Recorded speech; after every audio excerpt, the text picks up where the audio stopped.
Ladies and gentlemen, welcome once again to These Go to 11. We are shaking things up a little bit today.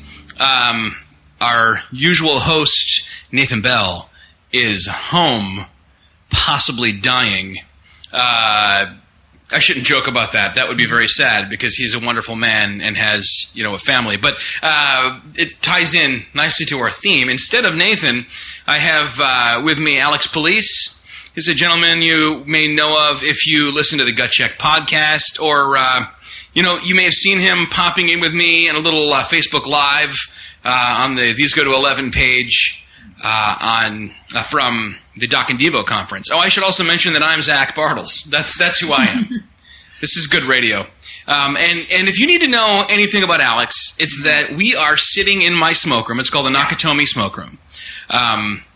And I think of it as a rather nice kind of escape, a reprieve from all things that would sap my energy and kind of drag me down. But it's a room that is full of, if nothing else, coasters. There's one here that's 2, 3, 4, 5, 6, 7. I see 8 over there. There used to be 4 more, but I think my wife brought them up to her. Oh, and you quickly made I was going to point out that though this room with 4 chairs in it had 8 coasters, that Alex's beer was directly on the coffee table. Well, on that topic of nothing matters and nihilism, exactly. The table does not matter to me. Right? This is the second best table from IKEA. That's right. How dare I? Get off that, you're going to break it. All right, but I want to also point out a couple things, too, that are not related to nihilism. The imminent death of Nathan Bell is related to it because the 100% mortality rate amongst people is a driving engine of nihilism. But Alex, I want to kind of redeem people's picture of you in their heads by pointing out that you, sir, are wearing the Gut Check, Summer of Gut Check Ride the Lightning t-shirt. Of course. And I wear it every day. That's marvelous. Yeah. You wear it every day. Because nothing matters, I don't change my clothes. And also, we need to give a shout out to Missional Wear. And I've been asked every week now for 6 to 7 months what I'm enjoying from Missional Wear is if I make an order every week and rush out like a little boy to the post box and rip open the packaging and pull out. But you, to my knowledge, have never been asked to kind of indicate what you like about Missional Wear. So why don't you do that now? Okay. One of my best friends in the whole world bought me a shirt from Missional Wear with my favorite theologian of all time, one J.C. Ryle. Oh, he's the man. Yeah, the man, the myth, the legend. He's not a myth, though. He's a real guy. He's dead now. Actually, you can be a myth and not be fake. I mean, a myth doesn't imply not real. Oh, I'm sorry. I'm getting lectured, so you know we're having a good time. Like the I'm sorry, I didn't mean to interject at all. No, it's fine. I don't want you to get all thin about it. You got any more? No, go ahead. Us thin folk, offense anytime we can get it. And I gotta say, besides for the Gut Check Ride the Lightning t-shirt, it's my second favorite t-shirt. Nice. It's my second favorite t-shirt. But you don't ever wear it because you're always wearing that one. Right. Well, I long ago just said, forget morality, forget everything. Nothing matters. What? Save it now. Well, now I don't even know. I don't know if there's anything worth saying. Is the thing. All right. What's really worth saying? So, Missional Wear sells a T-shirt with J.C. Ryle. Is the takeaway, and you should go there if that is of interest to you. And go to www.missionalwear.com. That's W-E-A-R. I've started telling people because when you hear "wear" at the end of something, I think W-A-R-E. So I don't know if it's a pun or not. I think it's kind of a pun, or maybe my mind's just. It goes to the wrong place. But I think like software, shareware, that's a thing from the 90s. Missional wear, but it's W-E-A because you wear it. Or you used to before you went just to the Gut Check t-shirt. So go there and get yourself I understand. We had told people last week that they were all out. It's too late. You can't get your bust. And I'm not talking about like. Well, they're busty folks over there, so I assume you can't get your like a bust of Spurgeon or Luther. It's too late. The Kickstarter's over. But then I heard on Doc and Devo from New Zealand, no less, that they still have some available. And I don't know. I haven't talked to El Jefe in a little while, so I'm going to assume Joe and Fofo know what they're talking about, and so maybe you can get those, but you got to move. Go quick. Do you want to be the only kid on your block who doesn't have a bust of John Knox and John Bunyan on your either on your desk or up on the on the, what do you call the thing above where you put the fire? What's that thing called? A mantle? The mantle. Yeah, on the mantle. Yeah. It doesn't matter. Nothing matters. Does. Yeah. Nothing matters. So. But every kid will have one of those. Every true Reformed kid will have one of those under the Christmas tree. Guaranteed. I'm going to make an observation. Yeah. Actually, first of all, I'm going to observe that your pipe is comedically long, and I always love it when you smoke that pipe. Yeah. And I always love it that you bring all your pipes. You're like, I'm going to smoke this one, then this one, then this. But that one, the first time you and I ever hung out, you pulled that thing out, and you were intimidated. you were a little bit. What's this guy got going? I was. Yeah. I was like, who is this guy that he's got a pipe that's like 6 feet long? But the smell coming out of it's an aromatic tobacco blend, and it smells very good. And I've got one of my favorite cigars going, which is the Kentucky Fire Cured. So some little Drew Estates action, and that's one of my favorite smells. These two things are not meshing well. So you keep your smoke on your side of the room. All right, I'll try. I'll keep my smoke on my side of the room. Yeah. But what we want to try to do tonight is to recreate a conversation that we had a year ago, which is always easy, because it was a good conversation. We want to get all the magic from that, but also additional and deeper insights. But it was about basically nihilism not as a philosophy. I mean, I remember reading nihilists and philosophers that, they dabbled in it, right? Mm-hmm. I haven't seen the new Freddie Mercury biopic, but I'm sure there's some nihilism threads woven into that. But we were talking about the real pop version that you will just find in someone's, not a choice, right? Just like kind of permeating, especially young people's worldviews. Yeah. And I was aghast when you were telling me some stuff from your past, Rhymes. And you were like, dude, it makes perfect sense. I didn't know Jesus. Yeah. And you kind of walked me like 3 steps from know Jesus to huffing the crow. Mm-hmm. And I think... Which is the end of nihilism itself. The end meaning it's the ultimate goal, or meaning like once you've done it, you're like, oh, screw nihilism. This is so gross. A little both. I think you need to tell the listeners, because one of them probably knows what huffing the crow is. Yeah. And I think it is emblematic of what we were talking about. And you really gave me some stuff to think about, and I still chew it over. And so tell the good people what it means to huff the crow. Okay. Well, first of all, if you know what huffing the crow is, you're not one of the good people.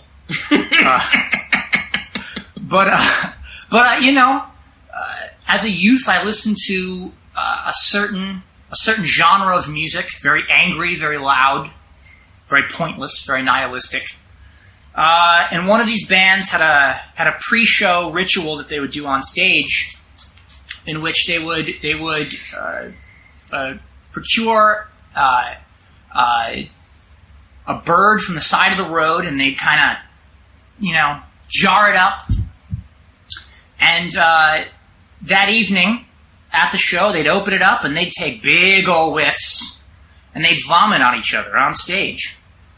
And it kind of became a flag to wave as a fan of this band, much like snorting ants in the Ozzy Osbourne your side of things, we would. I was not aware that was a thing either. Ozzy himself or his fans or what would snort ants. Well, I mean, the story is that he snorted a line of ants at one point, and you can find videos all over the web of other youths and rascals doing it as well.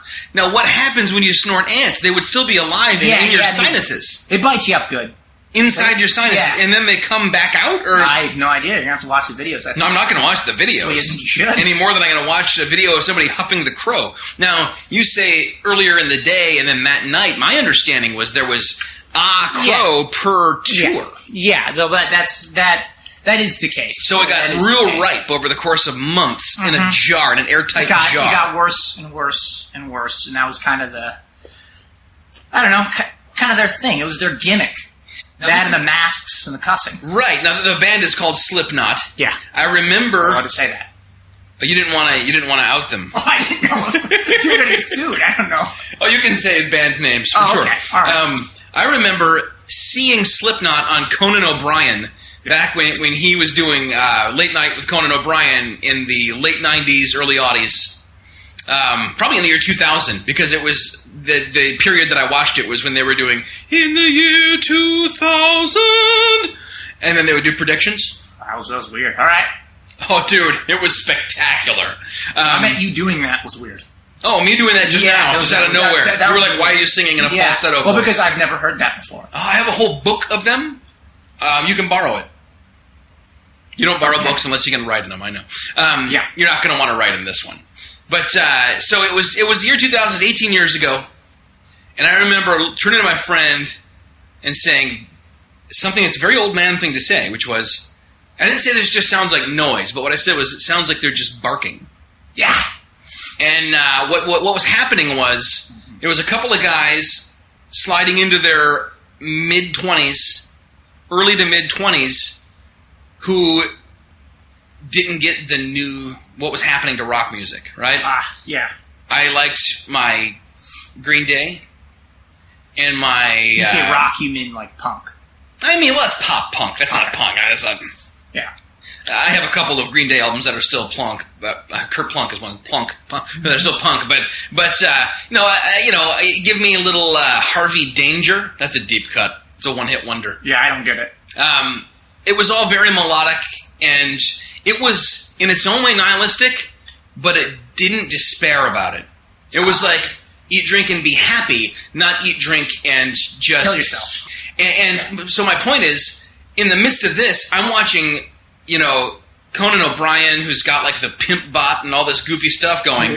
He's also got this band on. It's not like you had stumbled into this really harsh subculture and this really obscure, Nazi mosh pit band that nobody knew about.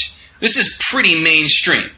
Slipknot's an insanely they're very popular still band. now. Yeah. And this is what was happening at their shows. And the point of this podcast is not like the El Manconi Hell's Bells, let's talk about how bad rock and roll music is for the children. So this is something that you and your friends, ostensibly, were really into. Yeah. You told me about it sometime way back in 2017. And when I said, dude, that is so messed up, you were really in a dark place. Yeah. You walked me from that to why it made perfect sense. Yeah. If you think about it, it makes a lot of sense because it's just putting a theme of your life to music. At that point in time, that was the theme of my life. Why does anything matter? And I felt that no one could give me a well thought out answer. No one could give me an answer at that time, or not an answer that I was willing to listen to. And that was lyrically and sound wise what I was feeling inside. Anger and aggression, but not aimed at any particular thing. Oftentimes aimed at yourself and just people. But people because they're people, not because of a particular thing that they do. And it was just to me the sound of anger and the sound of what I was feeling. So when you would watch that and listen to that and experience that, did it like tap into the anger and make it more intense, or did it assuage it for a little while and kind of that's how you dealt with it, or what? What's the? I felt like it was a way to get anger and aggression out, especially going to like a live show, a mosh pit or something, where it's okay to hit other people and push other people and this and that, and it's encouraged, and I felt that got a lot of anger and aggression out of me. And also listening to the music, again, because it was what I was feeling inside that I maybe didn't have the capacity to artistically express, or as artistic as that kind of music is, I didn't have a way to get that across. I didn't have any kind of platform. I didn't have any kind of ability. I couldn't explain it to my parents. So that kind of music, I mean, maybe I'll say maybe I shared the platform of Slipknot through listening to it and telling other people that I listened to it and wearing the T-shirts and this and that. People knew that I was angry and edgy, and that's maybe something I was looking for. Now, so you weren't wearing the Gut Check Ride the Lightning shirt back then? No, yet. no. But, so I don't know Alex Police in, what year are we talking? 2010? 2007, 8, 9. Okay. Yeah. I don't know him.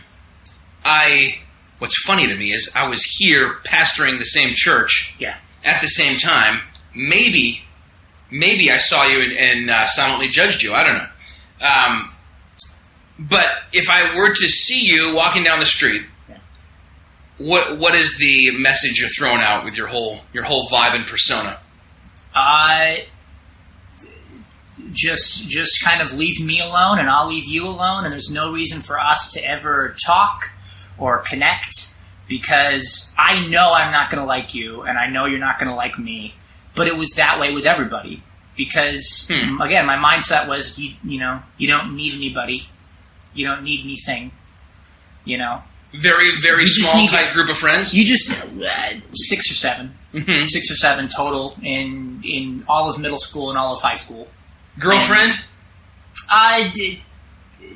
I guess I would never really call it a girlfriend. We would never really don't put a label on it. That was kind of the name of the game. Everyone dating everyone. And the idea is kind of that would be assigning too much meaning to it? Or assigning too much meaning to something that didn't really matter. Because sex was just sex and feelings was just feelings, and they're there one day and then they will be gone the next. Because inevitably you're going to die. And I remember at the time that was all I really cared about, was living for the now, living for the immediate moment. And if I could get a cheap thrill with a girl or whatever, that's what you do. That's what it was all about. Was just feeling something, good or bad. And when you describe this, clearly, this is the kind of thing Paul is talking about when he quotes the heathen poet in 1 Corinthians, when he says, "If the dead are not raised, let us eat and drink, for tomorrow we die." Yeah. And elsewhere, there's a similar quote attributed, "Eat, drink, and be merry." That's often how people remember that verse. And it's the same sort of thing. Like, now there's a moment, suck all the gratification out of it you can, because that's all you have. But infusing that, because you know that's hopeless, is still this kind of sadness, hopelessness. And it sounds like every rock star who ever blew their brains out, it sounds like... Right. The kind of sadness that can exist in the midst of excess, but it also can exist in, just like a teenager's bedroom and wherever you find people who don't know Jesus. Well, I mean, especially with a teenager who had everything. I had a loving family, and I didn't grow up in an abusive household. This wasn't a kid being abused and not knowing how to deal with it. Acting out or something. Right. I wasn't picked on in school or anything. It just seemed the most natural thing at the time to me, was to act and be this way. And I think that's true of a lot of rock stars. Like you said, you look at the people of Slipknot, to this day, these people are millionaires. They have everything they want, and yet look at the same kind of music that they're still producing, and they're still pushing out this anger and this aggression. And I think it all comes down to, you're searching for something, and you're trying to you find things to fill that void that you have. Just like the hedonists. The hedonists were doing the exact same thing. Let me drink as much wine as I can and eat as much food as I can until I throw up and pass out, and orgies all day and this and that. And I'm just trying to fill a void. But the thing is it's always going to return empty to you, which is why I think the rock star ends up blowing their brains out, or kids end up blowing their brains out, and suicide rates continue to soar, because the music or the drugs, in a lot of cases, they're not filling a void. They're just kind of numbing it. But when you come down from the high, or you come down from wherever you are, it's still going to be there. It's still going to be emptiness. Still going to be nothing.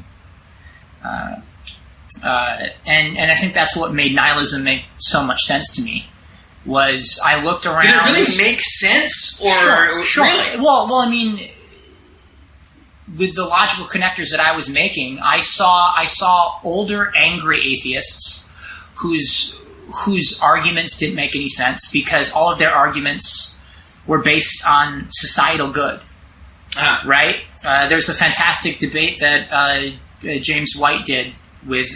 It's this one debate on atheism, and the guy stands up and he makes a bunch of arguments for still being able to have God's laws and apply them to secular society, but this time it's just for the good of society. Well, we don't rape and kill because society tells us that wouldn't be productive, and we don't steal because society tells us that wouldn't be productive. But someone who's actually willing to take the next step and say, but why should I care? Why should I care about society? You're not giving me a reason. You're not pointing me towards anything. Why is the suffering of someone who's not me better to me than the non-suffering of someone who's not me? Why? Yeah. Why is life better than death? And that was the only question that I really wanted answered by somebody, and no one seemed to be able to give me an adequate answer. I grew up in a very American Christian household where you only went to church every so often when there was a major holiday or somebody died, and they weren't really able to give me any answers or anything that meant anything,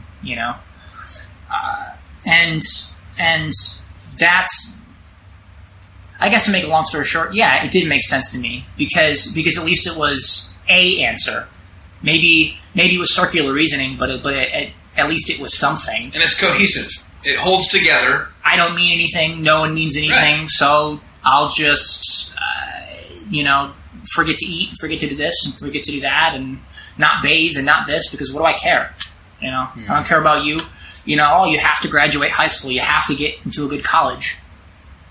Why? I just keep asking that question. Why? Like an annoying child, who wants to keep going down this rabbit trails of why, and eventually you have to just give them the because I said so.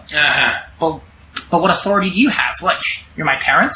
Yeah, the problem is when the 3-year-old is doing that, eventually it comes back to, mom says so. Mm-hmm. When you're 17, you're in this weird... It's a really weird time because you're recognizing you do know about... You know more than your parents about some things. Even a few things that are important. Most of what you know more than your parents about is fleeting and stupid. But you're realizing they're fallible.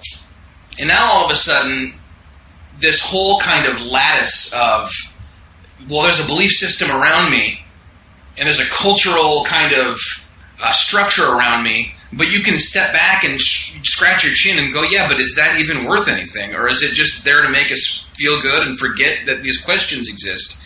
Even as somebody who was about to start Bible college, I had kind of an existential crisis around the same thing. It didn't lead me anywhere near where it led you, but I think that you always got to struggle with it at one point. And if you don't before you kind of become an adult, your faith might crumble under the weight of it later on. I want to quick, so that Nathan doesn't get angry emails, just mention that both you and I recognize that also part of the reason that people commit suicide is because of mental illness. Certainly not. It's not, if they had Jesus, they wouldn't.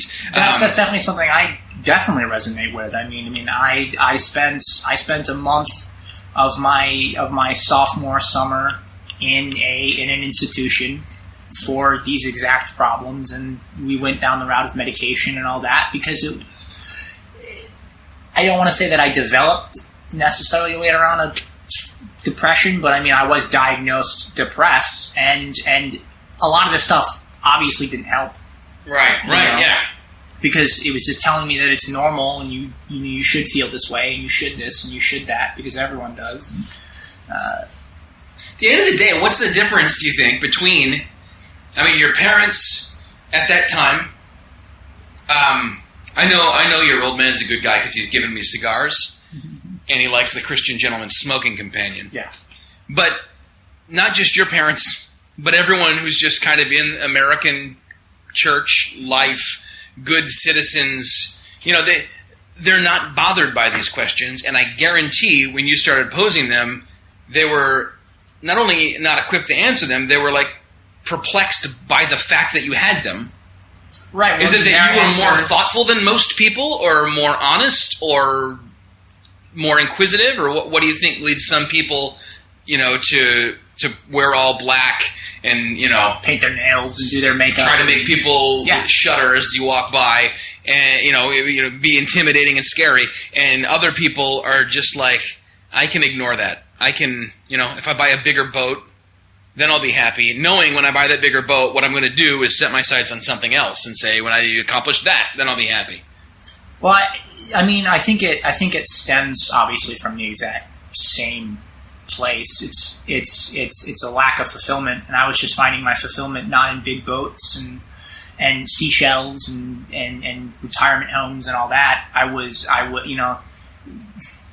the American mentality of the retirement, you're doing everything you can do now to get somewhere 60 years later. Where you're trying to get is the villages. Yeah. Again, if you want to be sad, maybe there are nihilists in the village. The villages are just full of nihilism, right? I don't know. I've never been there. You think that? Is there there's got to be something though that makes people respond in different ways to the same sense of the dead aren't raised and we all die. Maybe we all kind of already know that deep down. Maybe that's something that we've already, at least in our heart of hearts, have made the connection to, and pre-salvation and pre-being given a new heart, hate that fact, certainly, and are trying to just bury it beneath things, and come out with some kind of philosophy that will allow us to live the way that we want to live, and just God can leave me alone. And I think for some people, especially the American Christian who's buying into largely health, wealth, and prosperity, which is definitely where I came from. Joel Osteen, and all you got to do is just think it and proclaim it. It's going to happen in your life. Which is solid theology. Well, yeah, it's certainly a way to get away from God's true calling on your life. In the same way that me dressing up in black and not wanting people to talk to me because maybe deep down I know that they might have a philosophy or something to say that could change my mind. And I don't want that. That's not what I want. I'm comfortable where I am, and that's where I want to stay. So misery doesn't love company.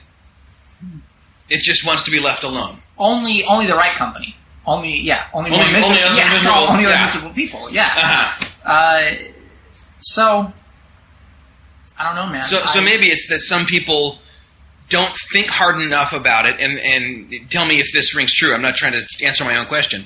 I'm just thinking maybe some people, they don't want to ask the hard questions because there is a very convenient cultural, kind of vaguely spiritual notion out there that if I'm kind of a good guy, in the end I'll go to heaven. And I'm not going to think hard about that. I'm going to, maybe I pray once in a while. I acknowledge that, the guy upstairs. And then that way, every time I'm lying in bed and my own mortality comes to my mind, I can push it to the back with, I I haven't robbed any banks. I think I'll do more good than bad with my life. And there's this kind of Pelagian, merit-based St. Peter at the pearly gates checking his clipboard theology floating around in America, floating through the transom I can just sort of grab onto when I need it. Almost just Santa Claus. Yeah. But it's just a more adult version of Santa Claus. Do people really believe that? I don't know. I think at the end of the day, they don't. Maybe they do. Maybe. Yeah, I mean, maybe they do, and that's why they're never going to question what they believe, because maybe they believe it down deep. And there's no reason to question it because I already believe it. This is what I believe, and leave me alone. And I think that's how I exactly was with nihilism, because no one could give me a satisfactory answer, and this is what I believe, and just leave me alone. The problem is when you're a youth and you dress like that, people aren't going to leave you alone because they get scared that you're the next national tragedy. So it's almost self-defeating. Did they bring you into the? Because by peacocking like that, you bring a lot of attention. You bring a lot of attention to yourself. So yeah, I had the designated counselor you had to meet with once a week in school, and this and that. I was going to ask if you played the Ungame. Did you ever play the Ungame? I don't know what that is. Oh, it's a game with no winners or losers, but a lot of cards that ask questions about your thoughts and feelings and stuff. I had to play it a few times in grade school with the counselor. I remember throwing. This is what you do when you're going to be a preacher when you grow up. Yeah. I got so angry at a girl, I threw a handful of pebbles at her, and it hit her in the eye and the temple. Got her. Showed her. Yeah. Don't mess with me. I think something might be wrong with young Zach. Yeah. And we played the Ungame for a whole year, every once in a while. And I remember thinking, this is my punishment? Get out of math and social studies to go and chat with, frankly, a very pretty lady over here. We'll take it. Who I don't want to throw pebbles at. I never dream of throwing pebbles at that pretty face. Ever. Yeah. Nobody better throw pebbles. Or I'll throw pebbles at them. And Mrs. I don't remember her name. What you said earlier this summer, though, that reminded me of this whole connection. Uh-huh. And the notion that by huffing the crow, you were being kind of more honest about your worldview and its foundation than the person who, goes about their life and gets as many promotions as they can and smiles for the family photos and stuff. You said, and just in passing, you said, of course, when people don't believe in Jesus, they're going to eat the Tidepods. Yeah. Which I guess is kind of the same sort of action. Right, because at the end of the day, if I don't believe in God, I believe in myself as God. I've always bought into that line of apologetical thought that I'm just seeking to worship myself above all creatures and everything in creation and the Creator itself. So the currency of the day is attention, right? We have plenty to eat and we have plenty to drink. So it isn't as fun to get together in orgies and to drink and to eat as much as you can anymore. So the very nature of hedonism has changed, and now the worst thing that you can do is die a nobody. The worst thing you can do is go on in your life and be nobody.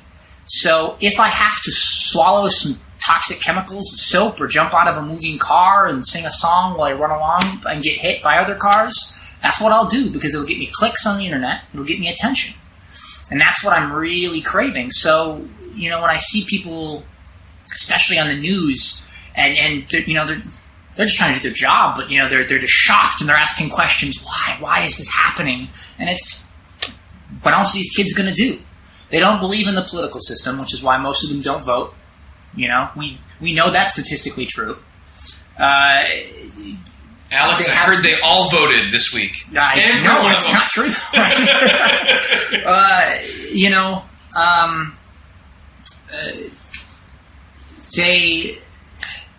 They don't have anything else that really matters other than themselves.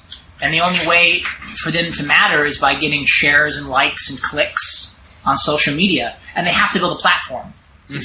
It's all platform building. Very Chas Marius. Yes. Yeah. Well, he's the one who taught him to do it. Yeah. aren't you glad? And I realize I'm talking to a guy whose adolescence and early and teenage years were marked by some of the bleakest stuff out there. But aren't you glad that you lived through that period of your life before social media had taken over everything? Yeah. I don't know if I should say that because people can look at my.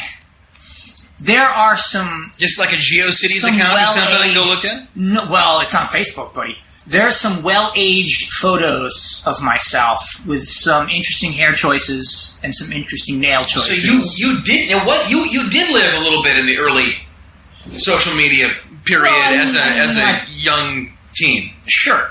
Okay.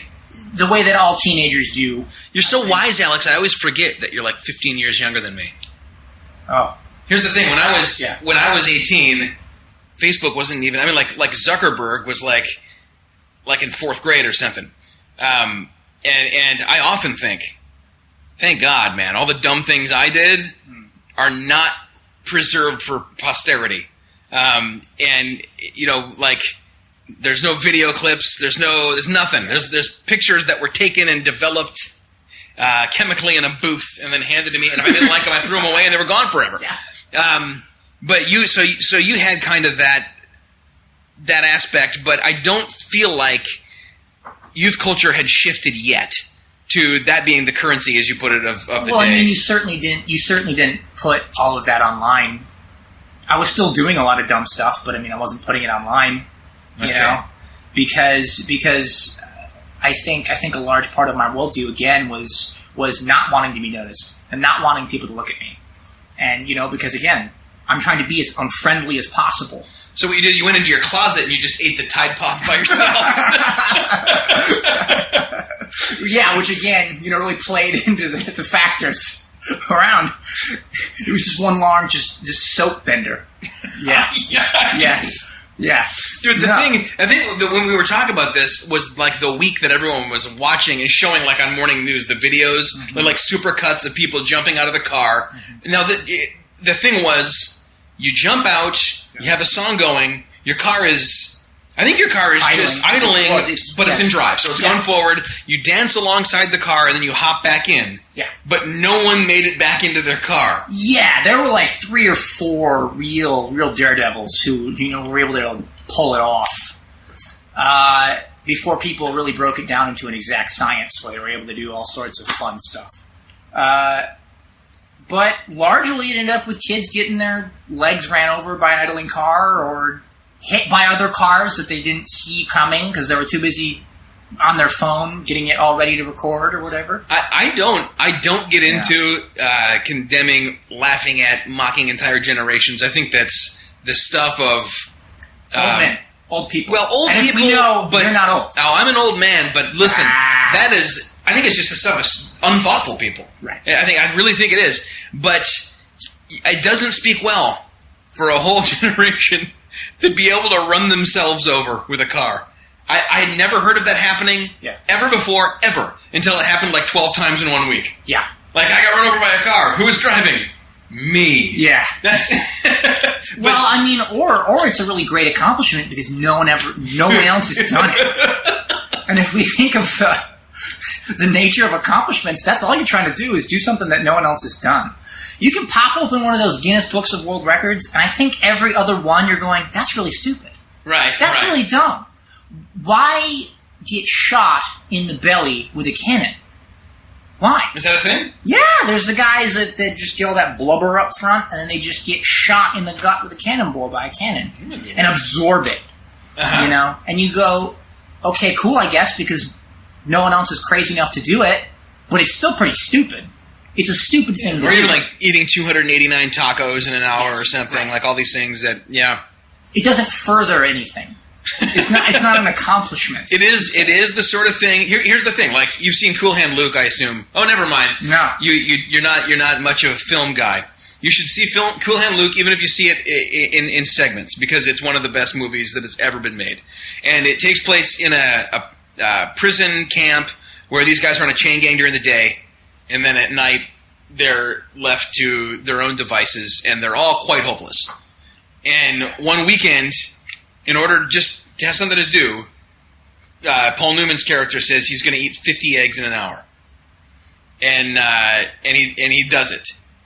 And the whole thing is, break the thing down as far as you want. It holds up, but there's a very Pieta kind of Christ pose, and there's all sorts of stuff going on. But with just that, when people are acting in their daily lives the same way people are acting in a prison because there is nothing for them in life, that tells you something. Well, it should tell you something, unless you're going to take the easy out and just, again, go to the generational argument and just say that this whole generation is just stupid and this whole generation is this. And, actually being able to sit down... Or the parents have failed or whatever. Right. Sit down and evaluate why somebody's doing what they're doing. And a lot of times I think it's going to be that they do have a void that they are honestly, truly trying to fill. And this is where we need to come forward, I think, as Christians and offer them the thing that's going to fill that void. I was ministered to by my next door neighbor my entire youth. You know, he was a homeschooled kid. He was a kid that I, quite frankly, in high school wouldn't get caught dead with. Right? He was the secret friend that no one else could know. Right? And, that dude preached the gospel to me every single time we hung out. And it was awkward and dreadful, and I was a jerk 100% of the time. All the time. Until one night I was having a total breakdown again, and I was really, really close to just saying, to edging over the cliff again and saying, kind of sayonara to the world. What's the point? Because no one's been able to offer me anything. I graduated high school and everyone told me everything's going to get better after that. Nope, certainly didn't. Now I'm just a layabout, with a girlfriend who's working as hard as she can to both coddle me, acting like a small child, sitting down playing video games all day, and work and make car payments and try and make enough money so that we can get an apartment. And I was having just a total breakdown as a person. And I hit this guy up at 2 a.m. over Facebook. And he says, get dressed, I'll meet you outside in 5 minutes. And we talked till about 7 a.m, went to IHOP, got breakfast. And that dude prayed with me and ministered to me and just expressed the gospel in the most meaningful way to me at that time, which was hope to the hopeless, right? And that was, that moment, I gotta say, has meant more to me than a lot of other moments in my life,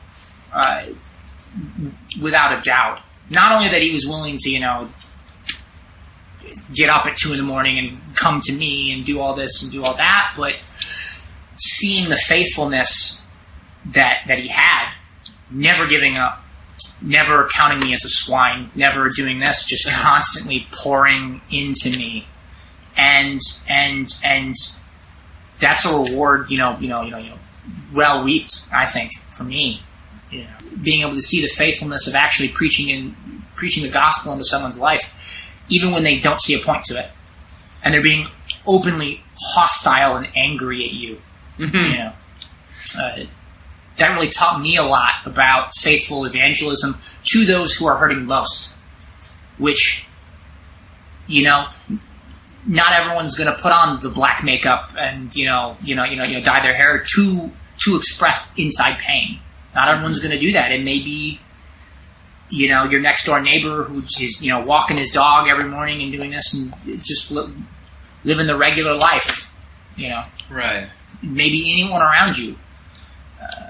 And you just never know. You never know when that seed's been planted. And you never know that you're coming along and watering that seed. What's interesting is, in the scriptures, it's clear to me that the person who is... how many pipes is that? Are you on the last pipe? I'm 4. But you're smoking pipe number 4? Yeah. So you just smoke it until I get to the dreads. And then you've already got it packed on the next one. Yeah. Interesting. Yeah.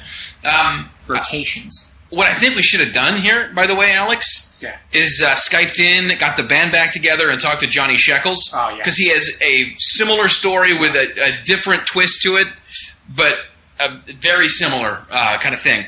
But in the scriptures, when Jesus comes across somebody who's basically hopeless and very much, sees themselves as without merit, without hope, without anything, he just meets them there in that place and offers himself, offers life.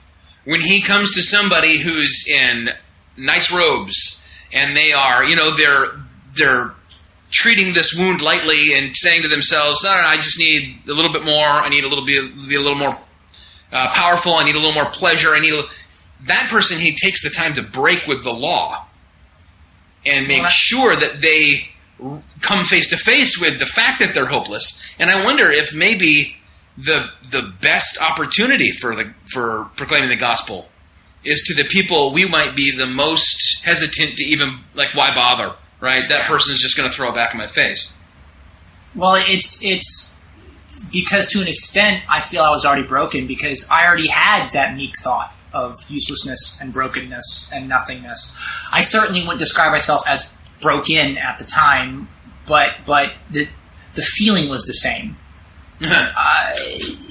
I was already super, super down on myself. I didn't think highly of myself, and I think that's where Christ, I don't say runs into problems, but when he runs into those kind of people, especially the Pharisees and the rich, they're already at a point where they think highly of themselves.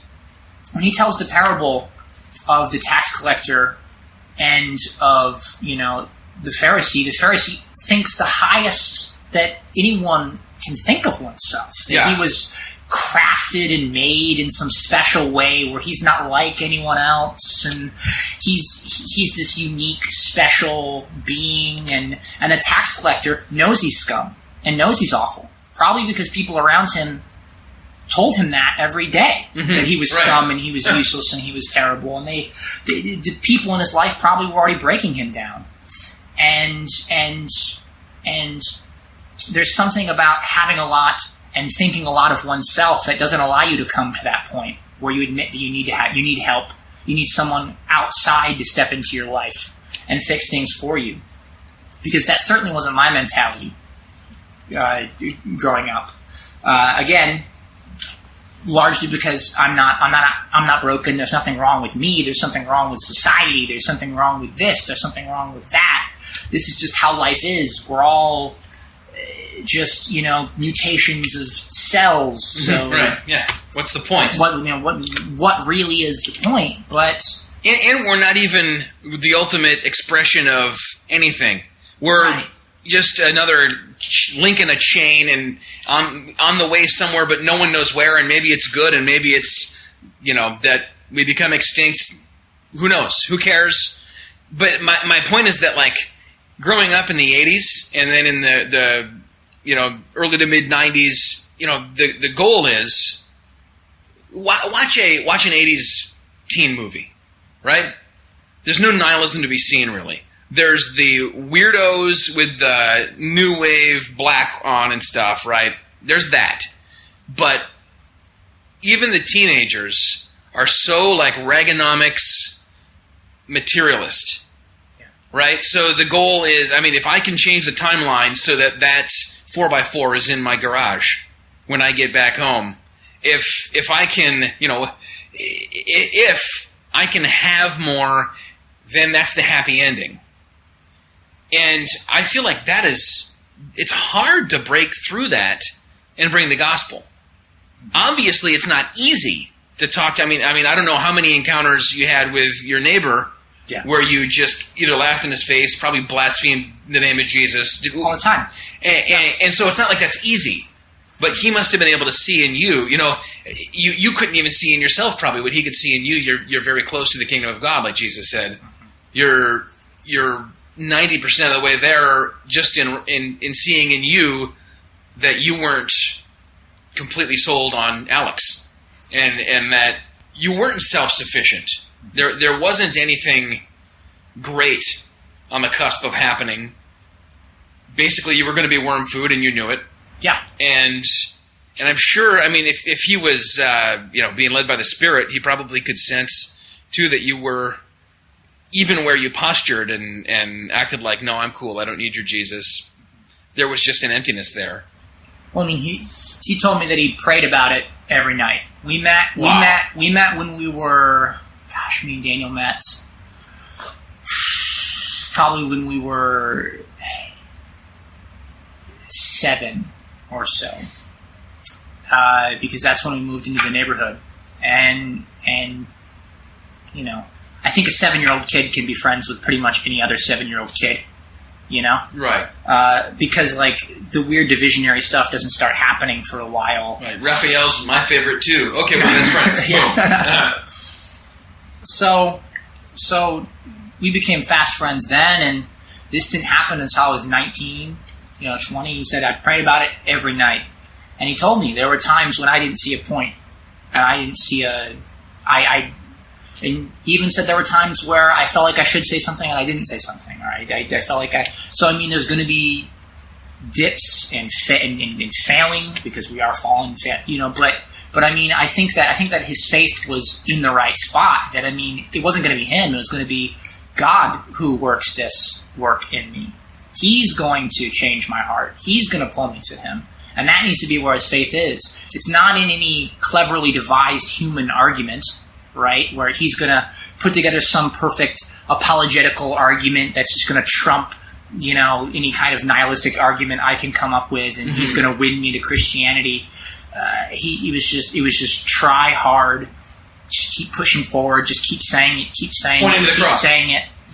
until I actively kick him out of my life, until I move away from that neighborhood and want nothing more to do with him and block him on Facebook, and you just keep pushing the gospel into this person's life, and I think that there's just I think that there's just amazing biblical warrant for that.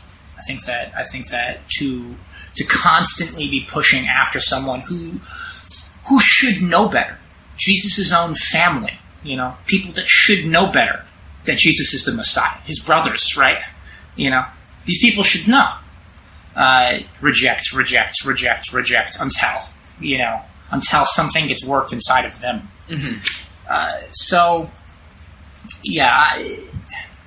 I think I was at such a point of hurting and such a period of pain, and I didn't know how to deal with that. And the people that were preaching and speaking into my life were people that were all about wearing your feelings on your sleeve all the time, 100% of the time. There is no social gathering that is not okay to express how you're feeling. Thanksgiving, dress in black. Christmas, dress in black. Push that pain outwards. Make other people feel that pain. Because there is no answer for it. And there's nowhere to go with it. So, why not make other people feel it? Make other people hurt too. And really, when we get down into a lot of the national tragedies that we see in school shootings and stuff like that, I feel like that's what's behind it. Oh, for sure, yeah. I feel pain. I don't have a way to express it, and it's your people's fault. And I hate that you don't seem to be feeling the same pain that I am, so let me give you a taste of it. I'm going to bring it. Yeah. I'm going to bring that pain to school, or to the bar, or to wherever, to the Jewish synagogue, wherever you are. I'm going to bring that pain there, and I'm going to make you feel me, because this is all I have. This is all I have at this point. And that's really where I was. And I'm just so incredibly indebted and thankful. I mean, obviously to him, but also to God, when I can sit there and blaspheme his name and hate him with everything that I have. And looking back on it now, I can see how I actively hated him. Not just ideas or philosophies, but him as a being. And I can sit there and I can cuss at you, and I can belittle you, and I can be the person pulling out your hair and spitting on you and slapping you and this and that, and you're still going to go to the cross for me? You're still going to choose me and elect me. What's with this? There's the real, why. Why I can't hide. I don't have an answer for that now. That's the new question. Isn't what's the purpose and what's the point? Now I have that answered for me, but it's why. Why in this way? Isn't there a better way? Isn't there a than to save me and choose me?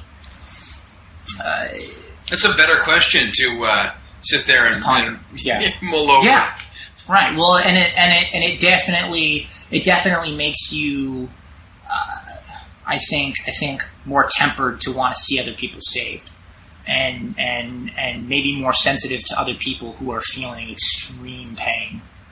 And recognizing it's not going to probably manifest itself most of the time in I'm weeping and saying, will you come over and talk with me and tell me about Jesus, but rather it's going to manifest itself outward in lashing out or denying it. So here's the question, man. What should the church be doing right now? And I'm going to say with the Tidepod generation, what I don't mean is that they're all, a bunch of idiots out there eating Tide Pods. I mean that now, just like my generation, your generation had our ways of manifesting this stuff. Now in an age when it looks like this, and you got a bunch of people being written off, what should the church be doing to bring the gospel to people who are really quickly discovering? I wonder if, I know it's part of it is just short attention spans on people in general and getting shorter because of technology, but I wonder if part of the reason, no one's there anymore, no one's on Facebook anymore, well, that's because everyone's grandma's on Facebook, but now it's Twitter. Oh, no, it's not. It's Instagram. It's Snapchat. It's moving around because none of them are paying off in any real way. Right. What does a church do to come in and say, we know why you're feeling like this and why you feel like nothing matters, and here's something substantive that can actually speak into that pain and bring meaning to it. Yeah. I think a big part is action. Not just getting together every Sunday and singing some good hymns and hearing a good sermon and then going home and then living your life as Christian as possible. And I'm going to focus everything I have on my personal holiness and my personal this. That's a good thing, and everyone should be doing that. But what are you doing to speak into other people's lives? I think that as a culture, and the church has suffered from this, is it's so consumerist. It's so, what can this church give me? What can this people give me? What can they do for me? And it's, what can I serve here? Can I be a productive member of God's kingdom here? That needs to be the first thing that I ask. In any congregation, and in any case, when you meet someone on the street and what can I do for this person? Not what can this person do for me? What can I do for this person? And a lot of the time, it's going to be to preach the gospel into this person's life and to do it with actual words, not just good actions. You reminded me of who was it at the Doc and Devo conference who was talking about this? Was it? I think it was Logan. Right? It was Doug Logan. Yeah. He was talking about he said that the word is more powerful than your love. Yes. Right. The word of God is always more powerful than your love. Does that mean you don't love people? No. You bring them blankets when you see them freezing. Jesus is all about that. James is all about water. That. Here you go. Yeah. James is all about Visit that. me in prison. Visit me in the hospital. How dare you open the door and someone says, I'm hungry and I'm freezing. And you say, okay, well, God bless you. Get some peace. food. Yeah. Be warm and well fed. And buy. And close the door. How dare you? How dare you? No, you feed them and you clothe them, but at the same time, you preach the gospel into their life with words. You're not just saying, oh, well, I hope that they'll somehow contrive the gospel message from me giving them a blanket and a cup of water. Unless written on the blanket is like substitutionary atonement on the cross. And right. That's not a bad idea for the homeless. Right, exactly. But the Romans written out on the blanket? Yes. that needs to be what Missional Wear does next. Missional Wear, get have on the plaques. They need to have the blankets that you can give out. Yeah. We laughed. That's actually a great idea.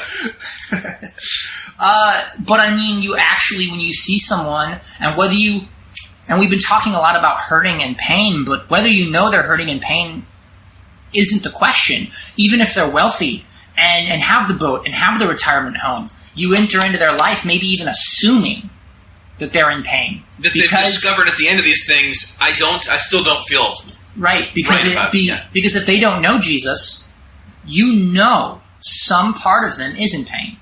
Whether they're willing to admit it, whether they wear it on their sleeve, whether it affects the way they dress or eat or what, you know they're in pain, you know they're missing something, and you, in that moment, are going to be the person to give them an answer. But you got to be willing to open your mouth. You got to be willing to say something to somebody. And I think that's where a lot of people kind of just pull out and say, "Oh, wait, evangelism's uncomfortable." Mm-hmm. I'm right out of that.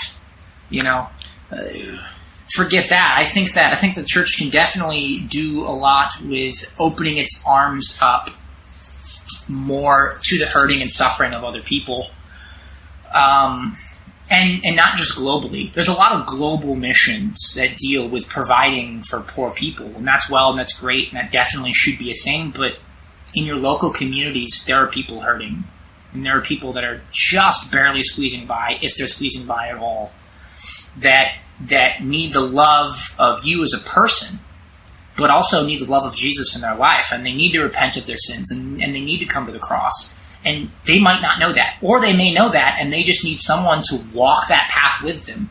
Just be willing to grab their hand and walk down that path with them. By path, you mean aisle. and recite the prayer with them. Fill out the card. Fill out the card with them. Yeah, for them. But I mean, right, just kind of open our arms more to that being a reality, and to suffering being a reality around us, and to people, aren't all so cold and callous and don't care about sin and don't this and do that, and maybe they really do. Maybe they just don't have someone to be honest about it with, because all of the buds and all of the boys don't want to hear that. Your drinking buddies don't want to hear about your sins or how awful you feel at a particular time. Right, we've all gathered together to medicate that and make it go away for a little while. Yeah. So don't talk about it. Yeah. So you got to be the guy who says, "No, let's feel it. Let's feel it for a minute. Yeah. Tell me about it." Yeah. Let's talk about pain, and let me open up about my life and share the fact that I felt pain too. I felt hardship too, and you're not in this alone. You're in this with other people who have been down the exact same path, who have been sinners, who have been, short of grace, and have been provided for at the cross. And it's that easy. You just got to turn, you got to look, and you got to repent. But it's work, and it takes something out of somebody to do that, and we need to remember that. And being able to do that work with them, even if it means uncomfortable conversation. And, oh man, will my coworkers still like me as much if I'm, an open Christian? I also think the church can do better with, I don't want to say providing necessarily ministries for those that are hurting, but being willing to be there for people that are hurting more, and not look at it as something that's uncomfortable. I was in a meeting at one point, and there was a man who was struggling, or who had struggled 2 years previously with drug addiction, serious drug addiction. And he said he didn't feel that at most evangelical churches he could give his testimony, because no one wants to hear that 2 years ago I was doing meth in an abandoned house. And stealing stuff to fuel that habit, and Go ahead, let me near your nurseries. Let me volunteer around you. No.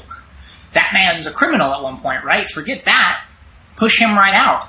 And for him to not feel like he can be open and honest about who he was 2 years ago. This is a man who's sitting on a board at another church, and he's saying that at most other churches, when he goes and he speaks, he feels like he can't be completely honest, because as soon as he is, people are just gonna, nope, that's uncomfortable. That's the kind of person I don't want to help. That's the kind of person I don't want to be around. Because they're too broken, or at least they were too broken, or they're coming with an awful lot of baggage. You know, they're coming and I mean, Jesus saved me from stuff too, but come on, that's ridiculous. Yeah, look at that, right? And kind of making much of other people's sins and not enough of our own. What's funny is when you talk about like people working on their own sanctification in a way that becomes, I don't want to say idolatrous, but I think there's I like the White Horse Inn. I haven't listened to it in a while, but I used to be very obsessed with it. And I really like the guys who've been on it. And Michael Horton used to talk about how our culture was all about furthering the movie that is my life. Like, I'm the star of my movie, and I'm working on it. I'm working on my movie. And I think that one of the big shortfalls of the erstwhile Young Restless Reform movement was that it became so very introspective that I could spend all my time reading Puritans, learning about theology, doing all this stuff it's good stuff, but it's all about me. And I put my head on the pillow at night and go, all right, I did a lot of spiritual stuff today, but at the end of the day, did I do anything that didn't just benefit my own soul? Right, and what part of Christian growth is being bold enough to evangelize, right? You know what I mean? I'm so worried about reading Calvin and Edwards and all this and growing in their ways, but what part of genuine Christian growth is not being afraid to evangelize? What about their congregations? Why do you think their congregations stick about? Probably because of the people. Because the people left and said, man, I have a neighbor and they need the gospel, and I know that. I know they need that. But when we think about the Great Commission, Jesus did say, stay and navel gaze. He didn't. That's what I was about to say. At what point does it become just gazing at your own navel? At what point in sanctification? The answer is word one. Go and make, it's a participle, it's a present participle. Well, going assumes being out, like Jesus was, and making disciples. And we don't want to say that's just evangelism. That's discipleship. That's every step of the helping other people grow in their faith, helping unbelievers to wrestle with this stuff. But if we're not even hitting word one of our commission, then certainly we're not fulfilling it. We've not even started. Yeah, and that's one of the things that really saddens me, because when you're talking about the Young Restless and Reform movement, I mean, those are the people that are my age that believe the exact same things I do. I came into it, I think, after the giant explosion happened, and looking around, and if it's just about posting pictures of how many books you have, and all the moleskins you filled today, and bragging about the use of Christian liberties and all that. What are we doing? Full disclosure. Yeah. We're in the smoke room right now. But I mean, I'm not going to make that the emphasis of my entire Facebook account, where it's just bang, bang, bang, bang, and this is all I'm doing. Isn't it great? Isn't it wonderful? And it's like, yeah, it's great and wonderful. And will someone please argue with me about it? Right, yeah, and let me be really passive-aggressive and say something stupid on a comment just to get a fight, just to get the rage out. How about you go and you share the gospel with someone who doesn't believe, and I guarantee you there will probably be a debate. There will be discussion there, except for this will be maybe arguably productive. But it takes a lot less courage to do that online than it does face-to-face. It takes a lot less courage. It really saddens me, because I feel like these are the people that I'm supposed to be looking up to, and it seems that their worry really has become inward navel gazing that will allow them to posture and peacock online enough where you all should be impressed with me because I'm going to be the next. Can someone give me a book deal?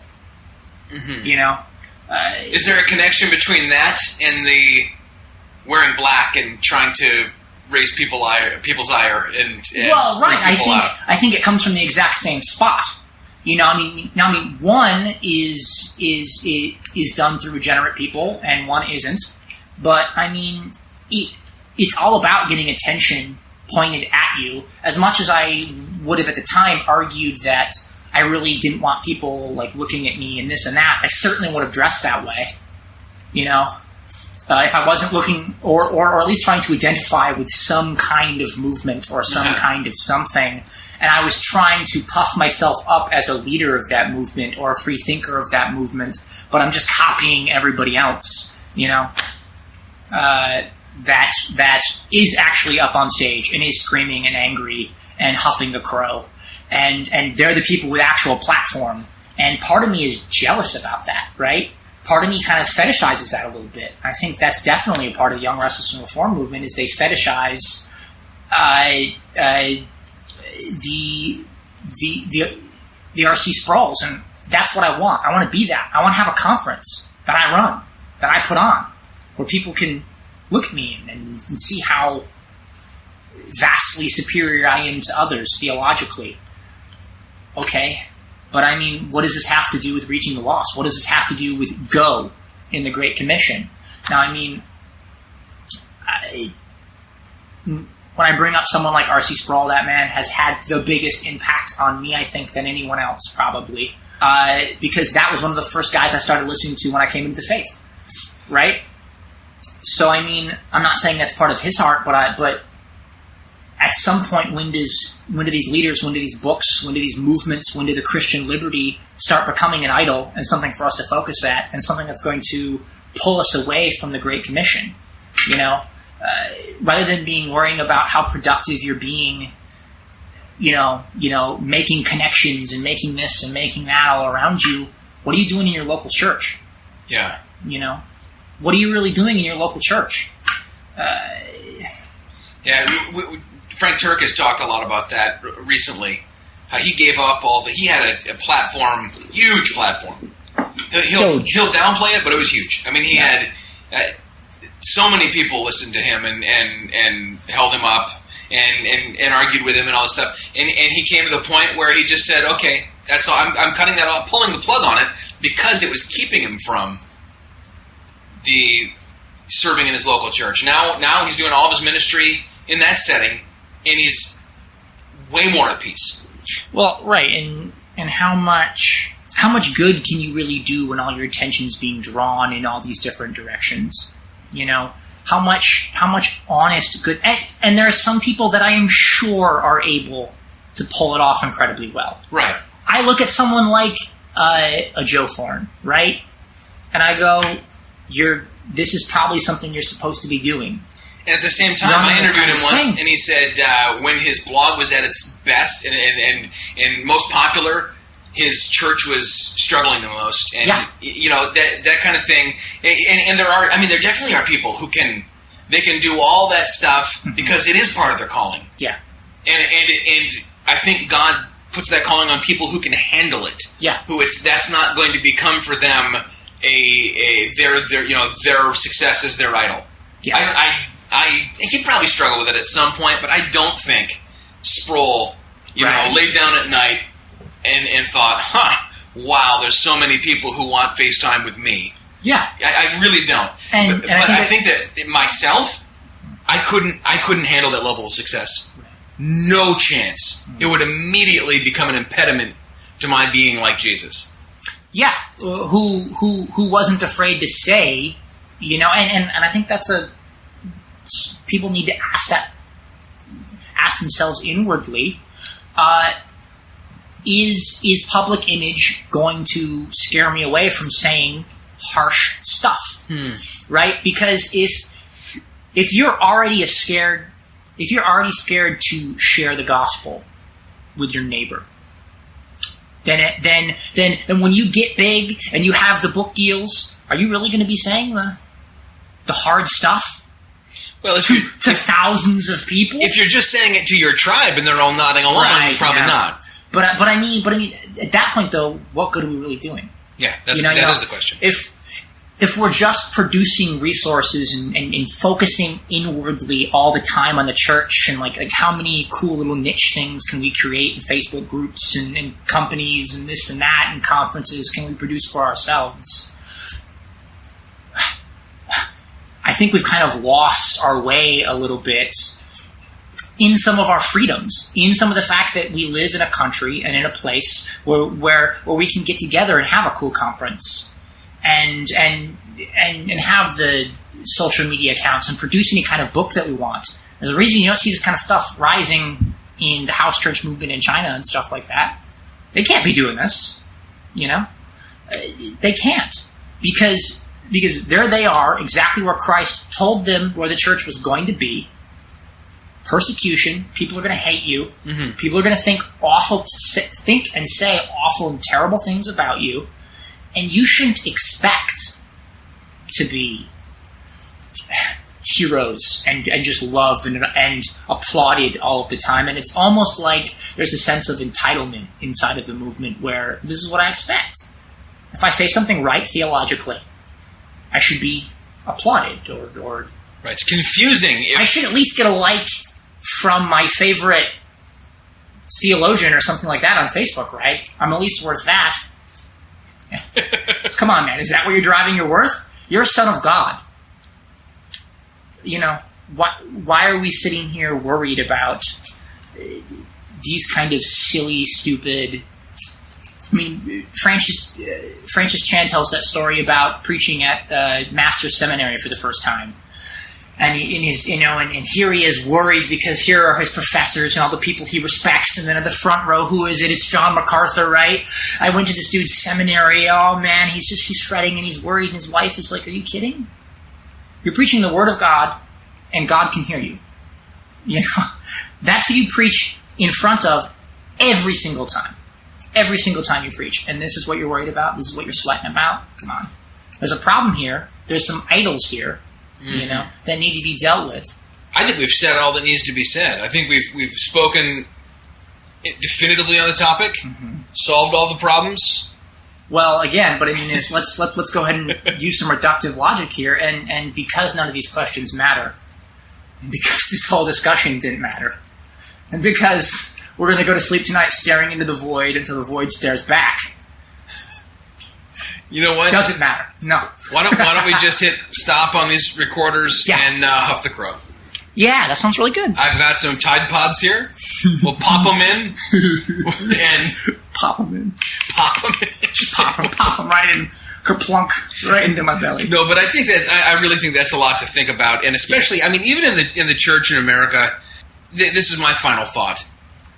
There is left over still this notion under the surface that there are respectable people who just haven't quite found Jesus that we need to bring into our church. And in reality, our churches are all surrounded by people who are nursing their pain with a variety of different things. And most churches are doing their best to forget that they're there, rather than to say, how can we reach out to them and let them know Jesus loves them? So every church and every believer is going to have to approach that from a different direction and follow the leading of the Spirit. Because like you said, not everything that's important to me can be important to you. Mm-hmm. And that's absolutely true. Everyone needs to find out where your heart is, find out where your gifts are, find out the people that maybe you have, obviously, the most heartbreak for, and actually go to those people. Because when I read the Bible, I see the apostles going to people, not waiting for people to kind of filter into them. And maybe if we have the coolest programs or the coolest worship services or this or that, I'm going to people. And I'm going to where the large collections of people that aren't going to want to buy what I'm selling are. Oftentimes Paul's first stop is where? Synagogues.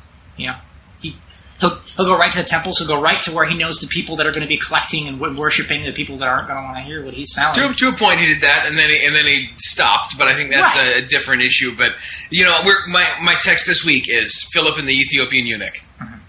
And it's so interesting to me that the Spirit said, get up, go to that road. He went to that road. The Spirit said, that's the guy, go talk to him. And he was like, I don't know that guy. That guy's a eunuch. That guy's Ethiopian. I'm a Hellenistic Jew. Yeah. He went over and talked to what you're reading. Yeah. And as a result, that guy got back in his chariot after being dunked, baptized. Get my Baptist in there. After putting his faith in Jesus, being baptized, he got back in the chariot, and it seems to me, brought Christianity to Africa. Yeah.